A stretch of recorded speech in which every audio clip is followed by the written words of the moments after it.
अस्सलामुअलैकुम। आज हम एक लंबा और दिलचस्प सफ़र तय करने जा रहे हैं। सब कॉन्टिनेंट की हिस्ट्री का सफ़र 702 एडी से 1857 तक। ये कहानी है सल्तनत, हीरोज़, इल्म, फ़न, गिरावट और मुखालफत की।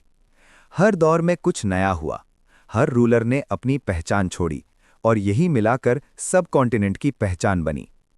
आज हम देखेंगे कि कैसे मोहम्मद बिन कासिम से लेकर मुगलों के गिरने तक और फिर ब्रिटिश ईस्ट इंडिया कंपनी के आने तक ये धरती कितनी बदल गई। Arrival of Islam in Sindh 702 AD. सब कुछ 702 एडी में शुरू होता है, जब एक जवान मुस्लिम जनरल मोहम्मद बिन कासिम सिंध आया। उस वक्त सिंध के रूलर राजा दाहिर थे। मोहम्मद बिन कासिम ने अपनी फौज के साथ जंग की और राजा दाहिर को हराया। ये सिर्फ एक फौजी जीत नहीं थी, बल्कि ये सब कॉन्टिनेंट में इस्लामिक गवर्नेंस, इंसाफ और तालीम का आगाज थी। मोहम्मद बिन कासिम ने नए निज़ाम कायम किए, मस्जिदें और मदारिस बनवाया और लोगों को इंसाफ और अमन का पैगाम दिया। इंटरेस्टिंग फैक्ट, मोहम्मद बिन कासिम सिर्फ 17 साल का था जब उसने सिंध का कॉन्क्वेस्ट किया। इससे साबित होता है कि करेज और प्लानिंग किसी भी उम्र में कामयाबी ला सकती है। इस दौर में लोगों की जिंदगी में बहुत तब्दीली आई। एजुकेशन और जस्टिस के निज़ाम से आम लोगों की जिंदगी में स्टेबिलिटी और लर्निंग का आगाज हुआ। Ghaznavid and Ghori periods 11th to 12th century. 11th century में सुल्तान महमूद गज़नी ने सब कॉन्टिनेंट पर कई हमले किए। उसका मकसद सिर्फ जमीन हासिल करना नहीं, बल्कि इस्लाम और नॉलेज को फैलाना भी था। गज़नी एक स्ट्रॉन्ग मिलिट्री और कल्चरल लीडर था, जो स्कॉलर्स और पोएट्स को प्रोटेक्ट करता था। बाद में मोहम्मद ऑफ घोरी ने पृथ्वीराज चौहान को सेकेंड बैटल ऑफ तराइन 1192 में हराया। ये जीत बहुत अहम थी, क्योंकि इससे दिल्ली में परमानेंट मुस्लिम हुकूमत का बुनियाद रखी गई। मोहम्मद ऑफ घोरी ने खुद ज्यादा टाइम इंडिया में नहीं गुजारा, लेकिन उसने अपने जनरल्स जैसे कुतुबुद्दीन ऐबक को रूल करने के लिए छोड़ा। ये उन लोगों का दौर था जो आर्किटेक्चर, लर्निंग और गवर्नेंस में नए रिफॉर्म्स लाए। दिल्ली सल्तनत 1206 एडी टू 1526 एडी। दिल्ली सल्तनत लगभग 320 साल तक कायम रहा। इस दौरान 5 मेजर डायनेस्टीज ने हुकूमत की। 1 slave dynasty, 2 Khalji dynasty, 3 Tughlaq dynasty, 4 Sayyid dynasty, 5 Lodhi dynasty. Qutubuddin Aibak ने एडमिनिस्ट्रेशन और लॉ को मजबूत किया। इल्तुतमिश ने दिल्ली को सेंट्रल पावर बनाया और कॉइन सिस्टम और आर्मी को ऑर्गेनाइज किया। अलाउद्दीन खलजी ने सदर्न एक्सपेंशन की और आर्मी और इकोनॉमी रिफॉर्म्स लाए। मार्केट रेगुलेशन और प्राइस कंट्रोल पॉलिसीज से लोगों को प्रोटेक्ट किया गया। मोहम्मद बिन तुगलक एक्सपेरिमेंट्स के लिए मशहूर थे, जैसे न्यू करेंसी सिस्टम और कैपिटल शिफ्ट टू दौलताबाद। कुछ एक्सपेरिमेंट्स फेल हुए, लेकिन आइडियाज इनोवेटिव थे। आर्किटेक्चर में बहुत तरक्की हुई। कुतुब मीनार और अलाई दरवाज़ा, फोर्ट्स और मॉस्क्स हर सिटी में बनाए। इस्लामिक आर्ट और लिटरेचर फैले। ये दौर एक कल्चरल रेनेसांस था और इस्लाम की इन्फ्लुएंस गहराई से सब कॉन्टिनेंट में आई। Mughal empire 1526 to 1707। 1526 में बाबर ने इब्राहिम लोधी को फर्स्ट बैटल ऑफ पानीपत में हराकर मुगल एम्पायर की बुनियाद रखी।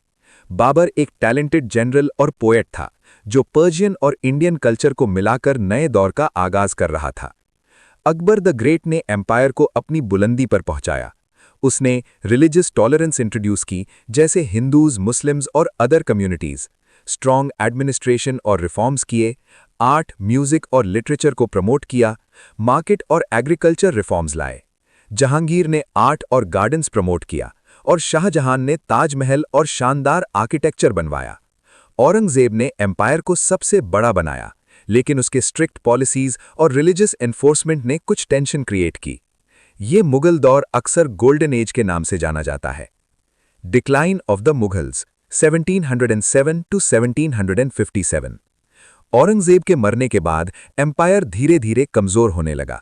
वीक रूलर्स, इंटरनल कॉन्फ्लिक्ट्स और फॉरेन इन्वेजन्स जैसे नादिर शाह 1739 और अहमद शाह अब्दाली ने मुगल अथॉरिटी को तोड़ दिया। रीजनल पावर्स ने ज्यादा इन्फ्लुएंस हासिल किया। मराठाज ने वेस्टर्न इंडिया में स्ट्रॉन्ग एम्पायर बनाया। सिखों ने पंजाब और नॉर्थ वेस्टर्न फ्रंटियर कंट्रोल किया। नवाब्स ऑफ बंगाल और अवध भी इंडिपेंडेंट और स्ट्रॉन्ग हो गए। मुगल एम्पायर का सेंट्रलाइज्ड कंट्रोल खत्म हो गया और लोकल रूलर्स और किंगडम्स ज्यादा ताकतवर हुए। Rise of the British 1757 to 1857। Europe के ट्रेडर्स खास तौर पर British East India Company Bharat में ताकतवर होने लगे। बैटल ऑफ प्लासी 1757 और बक्सर 1764 के बाद ब्रिटिश ने बंगाल और फिर पूरे इंडिया पर अपना कंट्रोल कायम कर लिया। उनके पॉलिसीज अक्सर अनफेयर थीं। लोकल रूलर्स को कमजोर करना, इकोनॉमी और रिसोर्सेज का एक्सप्लॉयटेशन करना, पॉलिटिकल और सोशल सिस्टम को मैनिपुलेट करना। ब्रिटिश ग्रेजुअली पॉलिटिकल और मिलिट्री पावर में डोमिनेंट हो गए। इस दौर में एजुकेशन और लॉ सिस्टम में ब्रिटिश इन्फ्लुएंस शुरू हुई।